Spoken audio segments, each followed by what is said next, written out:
The first step in the manufacturing of any bolt is to cut the round bar to length. Our petting house shears function much like a guillotine and chop the steel rather than using a saw blade to cut through it.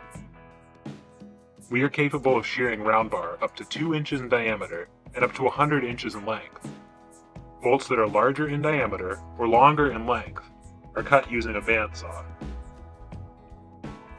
Next, a hex head is hot forged onto one end of the steel rod.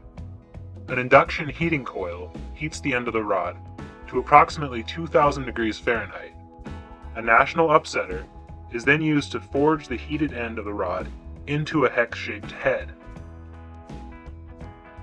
Gripper blocks clamp the round bar securely in place, while a plunger or die compresses the heated end of the rod, reshaping it into a hex head configuration. A second position in the gripper block is used to stamp the head with the manufacturer's logo and grade symbol as required. The hex head of this anchor bolt will be embedded in concrete and is intended to provide pull-out resistance.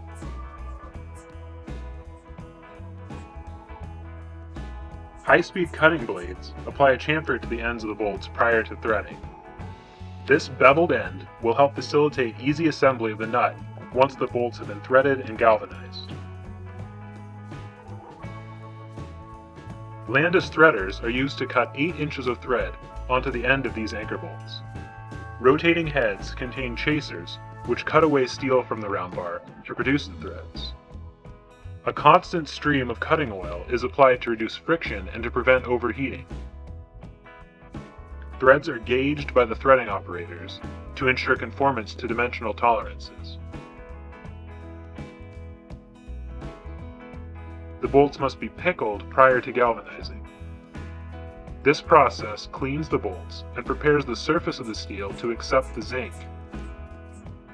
Parts are first submerged in caustic soda, which removes cutting oil and other organic materials that accumulate during the manufacturing process. The bolts are then rinsed and submerged in sulfuric acid, which removes any scale from them and etches the surface of the steel. The bolts are rinsed again and then submerged in flux, which is a chemical that assists in the bonding of the zinc to the steel. After pickling, the bolts are placed in racks and lowered into our 12-foot long by 4-foot wide by 7-foot deep tank of 840 degree molten zinc. The bolts remain in the zinc for between 2 to 4 minutes. When the bolts are removed from the zinc, they are spun in a high-speed centrifuge to remove excess zinc from the threads. Due to the proprietary nature of this process, we have not included it in the video. Finally, the bolts are cooled in quench tanks so that they can be inspected and packaged as soon as they are removed from the galvanizing tank. Blue paint is applied to the threaded end of each F1554 grade 36 anchor bolt to identify the grade, as is required by the specification. The square head machine bolts for this order are manufactured from A36 mild steel round bar, which we receive in 20-foot lengths from a steel mill in McMinnville, Oregon. After the steel is removed from the racks, the first step in the manufacturing process is cutting the bars of steel to length. This is done on one of our shears, which chops the steel like a guillotine. This method of cutting is fast and efficient. Once the material is cut to length, we will put a semi-cone point on the end prior to threading. The purpose of the semi-cone point is to provide ease of installation into the wooden member without the threaded end of the bolt getting snagged on the wood. The semi-cone point is added to, not included in, the length of the bolt. Once the cut-to-length round bar is pointed, they move on to threading. There are 2 methods used to thread bolts, roll threading and cut threading. Roll threading is an extrusion process in which pitch diameter steel round bar is forced between 2 dies to form the threaded portion of the bolt instead of being removed as in cut threading. Because of the size and quantity of pull-line fasteners typically required at a time, roll threading is the preferred method due to the efficient nature of the process. The next step in manufacturing a square head machine bolt is to hot forge the head of the bolt. An induction heating coil heats the end of the round bar to approximately 2000 degrees Fahrenheit. The square head is then forged onto the heated end of the bar, including the grade symbol and manufacturer's marking, which is stamped directly onto the head of the bolt.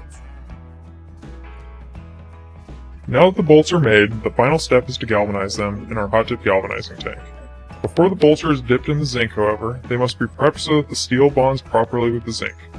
The pickling process involves submerging the bolts in caustic soda, rinsing, and then submerging them in sulfuric acid. This process removes any scale and prepares the surface of the steel to accept the zinc. The bolts are then placed in our hot-dip galvanizing tank, which is filled with 840-degree molten zinc. After the bolts are removed from the zinc, they are spun in a high-speed centrifuge system to spin any excess zinc from the threads so that they easily accept a nut. The bolts are then cooled in quench tanks and inspected to ensure that the zinc has been properly spun out of the threads. After the bolts have been inspected, a square nut is assembled to each bolt. This is a common procedure with pull-line fasteners as a means of keeping all associated parts together. Finally, the bolts are put in boxes, palletized, and marked clearly with the destination, contents, and any other information required. The order is then put on a truck on the day we promise to ship and sent to its final destination.